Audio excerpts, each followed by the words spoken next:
Sebelum menonton video ini, jangan lupa dukung channel ini dengan cara subscribe, like, dan share. Oke semuanya, jumpa lagi dengan saya di mata kuliah literasi informasi. Kali ini pertemuan kita kali ini akan membahas tentang penggunaan informasi. Nah, bagaimana cara penggunaan informasi? Nah, sebelum ke teori tentang bagaimana cara penggunaan informasi, kita mungkin perlu mencari tahu bagaimana capaian pembelajaran kita di pertemuan kita kali ini. Mahasiswa mampu membaca dan dengan kritis memperoleh informasi serta membuat catatan-catatan yang tepat untuk mengingat informasi sumber-sumber informasi tadi yang telah dibaca. Oke, di sini pencatatan yang efisien. Pencatatan yang efisien itu seperti apa sih? Kemampuan otak manusia untuk menyimpan informasi yang terbatas. Jadi otak kita kan bisa menampung informasi, tetapi kan tidak semua informasi itu kita bisa mengolah atau menyimpannya di dalam otak kita.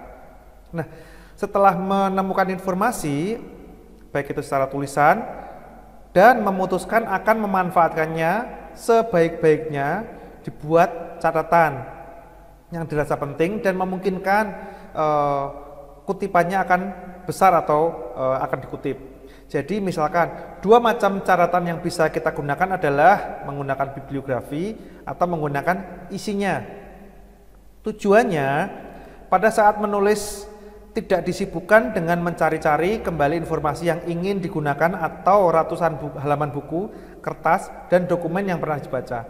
Contoh nih, atas dasar apa memilih pengertian terkait dengan hal ini, pengertian tentang literasi misalkan. Tidak mungkin kita buka slide-slide tertentu, jadi kita sudah tahu nih, oh iya, tentang literasi tadi ada di buku ini halaman sekian, jadi langsung ada citasinya atau ada kutipannya. Nah, contoh catatan bibliografi dan catatan isinya.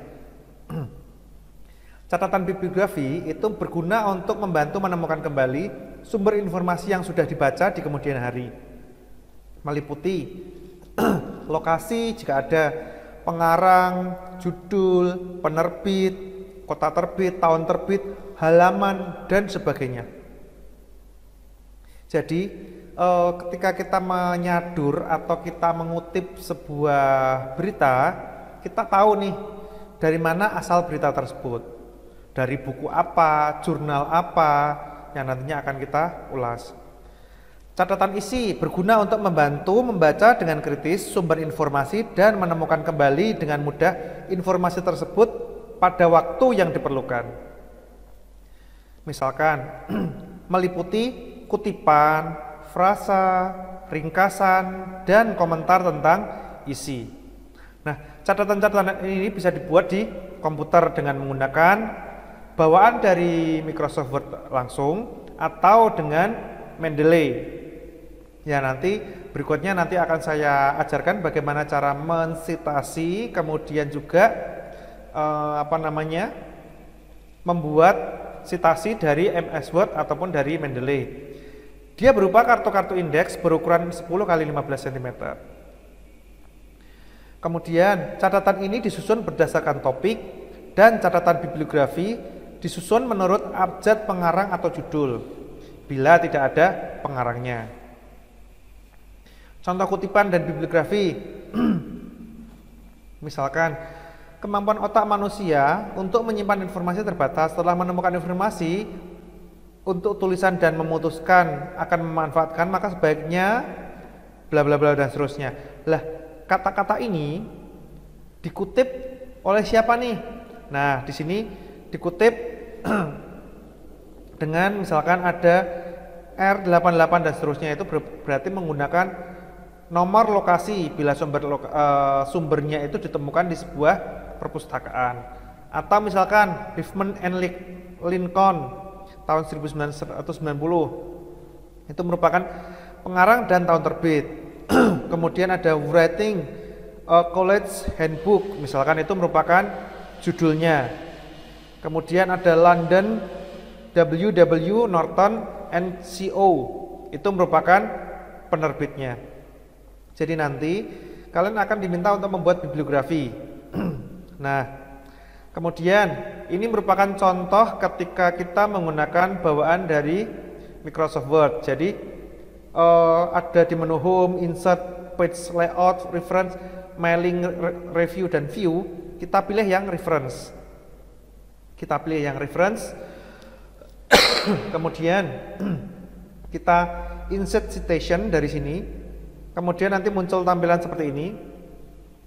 Dan nanti di sini ada type of source, ada buku, artikel, ada jurnal, internasional, dan seterusnya, ada banyak. Silakan nanti bisa dipilih di sini. Atau bisa juga alamat website. Nah, nanti bisa juga dicari di sini. Nah, kemudian untuk author, saya sarankan klik yang edit di sini. Kemudian ketikkan nama terakhirnya siapa, nama pertamanya siapa, sampai dengan nama middle-nya. Diusahakan nama middle tidak usah ya.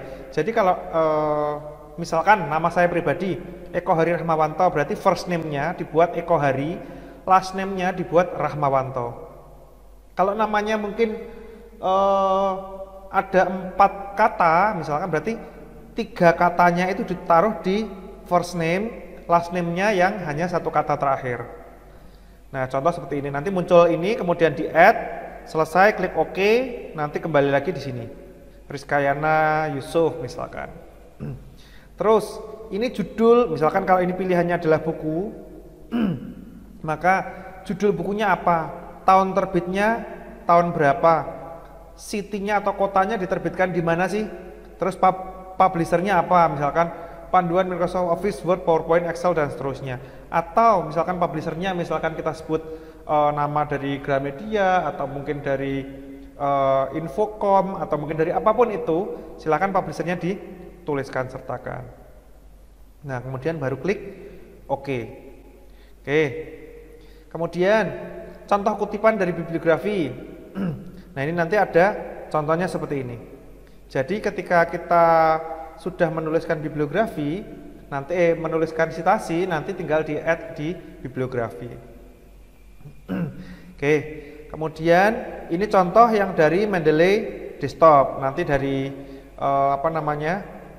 kalau tadi yang sebelumnya, slide sebelumnya itu kan menggunakan bawaan Microsoft Word-nya. Kalau kita menggunakan Mendeley Desktop, berarti nanti tampilannya akan seperti ini. Kurang lebih sama, tinggal nanti diklik, selesai. Nah, apa yang harus kita tulis atau bagaimana bentuk penulisan pencatatan isinya? Pertama, mengutip secara langsung, berarti kita langsung mengutip di jurnalnya.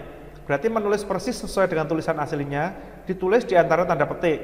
Misalkan nih, aku cinta kamu. Siapa yang bilang? Yang bilang adalah penulis dan halaman dikutip juga. Jadi penulisnya tadi siapa sih yang membuat kata seperti ini? Nah, jangan lupa dikasih petik atau quote ya, tanda quote ya, tanda petik 2. Kalau menulis atau mengutip tidak langsung, misalkan dalam bentuk parafrase, itu bisa menuliskan kembali informasi yang didapatkan dengan menggunakan kata-kata sendiri, tetapi sertakan juga penulis dan halaman yang dikutip. Kemudian membuat ringkasan. Membuat ringkasan berarti menulis pengertian tentang gagasan-gagasan informasi yang utama sesuai dengan tulisan yang menjadi sumber informasinya, baik itu paragraf, artikel, buku, dan lain sebagainya. Ringkasan tersebut juga harus mewakili seluruh ide yang disampaikan oleh penulis. Ringkasan lebih panjang dari parafrasenya. Jadi ketika kita membuat sebuah ringkasan, berarti ya kita harus meringkas dari yang asli, kemudian membuat tulisan tersendiri, dan harus lebih panjang daripada parafrasenya. Oke, itu untuk membuat catatan isi. Kalau membuat ringkasan bagaimana? Meringkas sebuah paragraf misalkan. Sebelum meringkas harus membaca paragraf tersebut dengan cermat, mencoba mengerti ide apa yang akan diinginkan atau disampaikan dalam bentuk paragraf. Kemudian identifikasi kalimat-kalimat yang mengandung ide utama. Biasanya dalam sebuah paragraf, ide utama itu ada yang terletak di atas, ada yang atau di awal, ada yang di akhir, atau menyeluruh. Jadi misalkan ada idenya itu ditampilkan di awal, jadi kemudian belakangnya adalah penjelasan dari idenya, atau misalkan penjelasan tentang gagasan-gagasannya dulu, detail-detailnya dulu, kemudian nanti di bawahnya adalah merupakan sebuah ide atau topiknya. Nah, atau mungkin menyeluruh dari satu paragraf itu idenya menyeluruh, jadi kita harus menangkap ide tersebut apa sih, seperti itu ya.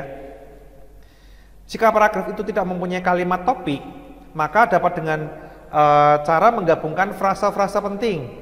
Itu juga misalkan kalau kita melihat ada paragraf-paragraf mungkin belum begitu penting ya, jadi bisa menggabungkan beberapa, kemudian digabungkan dalam frasa-frasa pentingnya, kemudian baru kita olah menggunakan kalimat kita sendiri. Jika tidak mendapatkan frasa-frasa kuncinya, maka harus membuat kalimat atau topik yang baru. Nah, kalimat atau topik yang baru itu artinya apa? Berarti tetap sesuai dengan yang dibahas atau yang diulas oleh si pembuat atau si penulis. Nah, dari situ harus sesuai dengan si penulisnya tadi. Jangan ketika kita membuat karangan, tetapi kemudian kita juga mengarang sesuai dengan versi kita. Jangan ya. Jadi mengarangnya sesuai dengan versi si penulis, tinggal kita menulis ulang apa yang ingin disampaikan oleh si penulis. Oke, di sini ada meringkas artikel surat kabar yang kurang terstruktur. Artinya apa? Artikel koran kurang terstruktur dengan baik dan paragraf-paragrafnya juga sangat pendek sehingga sulit untuk diringkas. Ada langkah-langkahnya. Misalkan, bacalah artikel tersebut lebih dari sekali. Hubungannya apa? Hubungannya supaya ketika kita membaca artikelnya itu berkali-kali, maka suatu saat nanti kita akan menangkap, oh maksud dari kalimat yang disampaikan adalah ini. Kemudian identifikasi kalimat-kalimat kunci tadi sudah saya sampaikan, berarti ketika kita membaca lebih dari satu kali, pasti kita tahu, oh ya poin pentingnya di sini nih, poin pentingnya di sini nih, jadi kita tahu ya.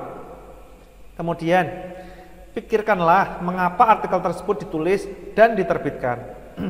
Jadi ketika artikel tersebut ditulis atau diterbitkan, menurut kita layak tidak sih? Penting tidak sih?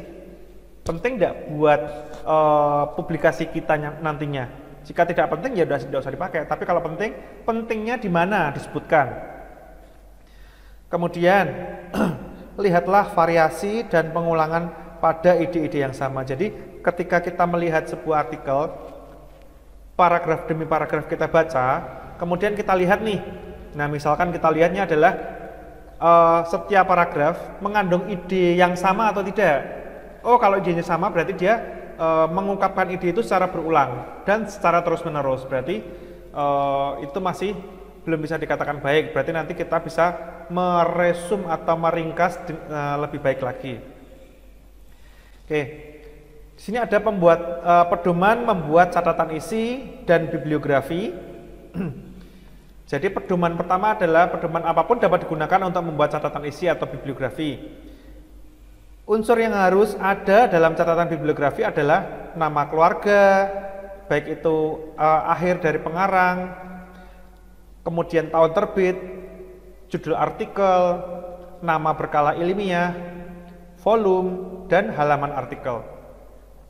Beberapa pedoman dalam membuat catatan isi dan bibliografi antara lain adalah kita menggunakan APA atau kita sebut sebagai American Psychological Association atau MLA Modern Language Association atau CSE Council of Science Editor. Itu juga salah tiga berarti misalkan ya, salah tiga dari beberapa banyak bibliografi yang ada.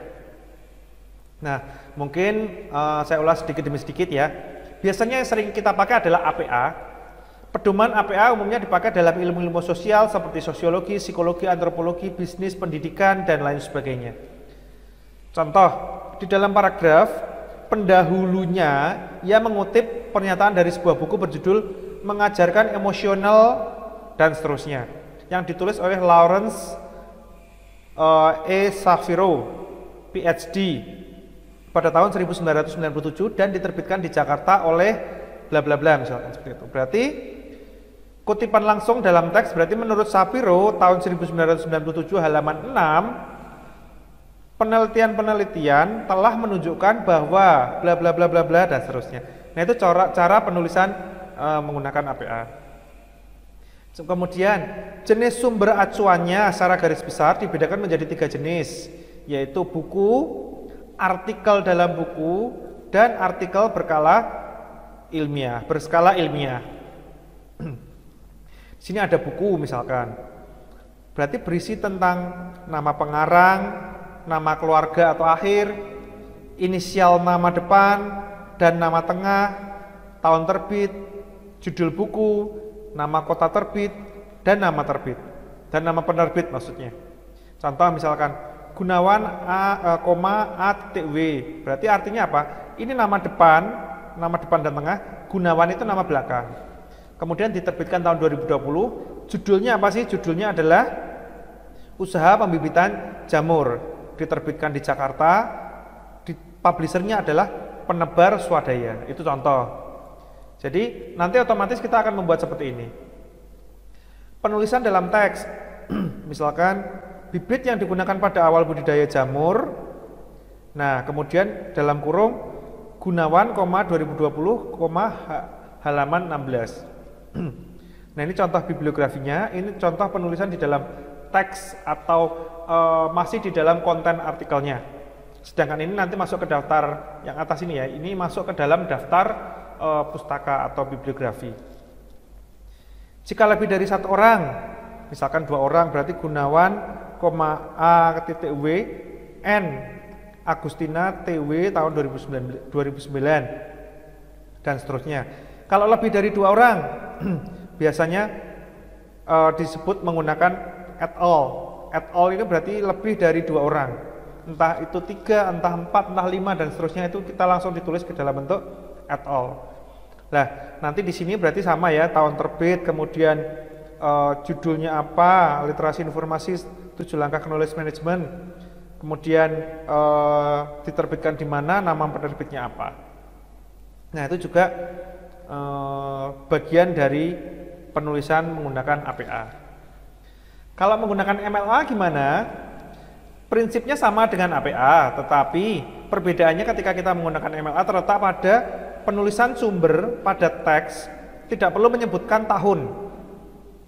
Tidak perlu menyebutkan tahun, tapi dapat menyebutkan nama keluarga atau akhir dan halaman yang dikutip dengan ditandainya angka berurut dari nomor 1 pada pemunculan sumber acuan yang pertama. Sumber acuan berikutnya dapat diberi tanda nomor 2, nomor 3, nomor 4, dan seterusnya. Daftar pustakanya menggunakan urutan nomor dan tidak disusun berdasarkan urutan abjad.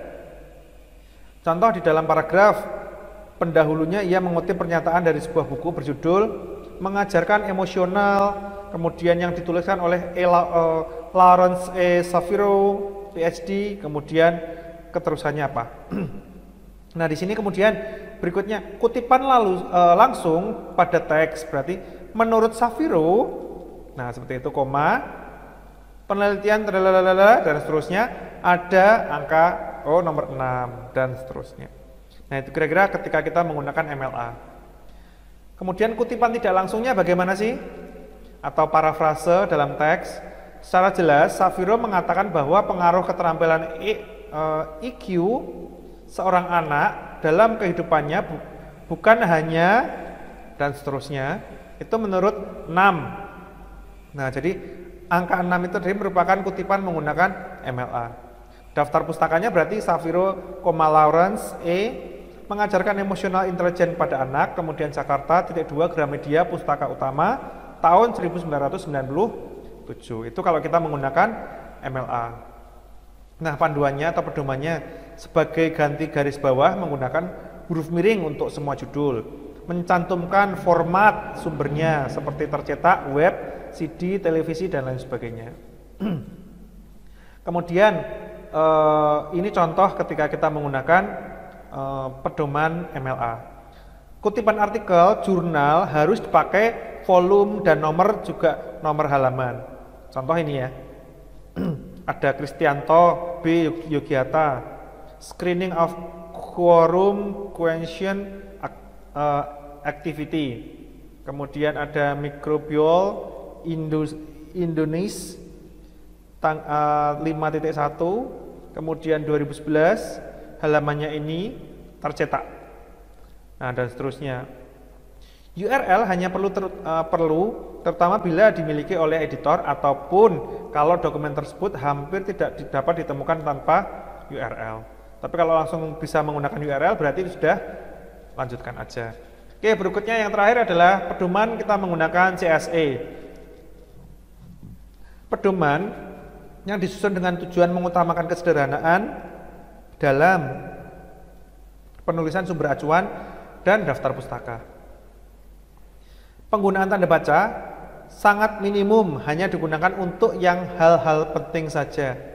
Tanda baca untuk nama singkatan, nama pengarang, dan nama berkala ilmiah tidak ada.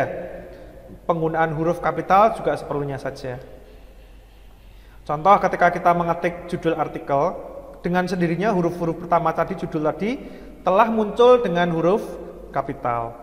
Menghemat biaya pengetikan, tinta printer kertas, dan total biaya satuan karya tulis.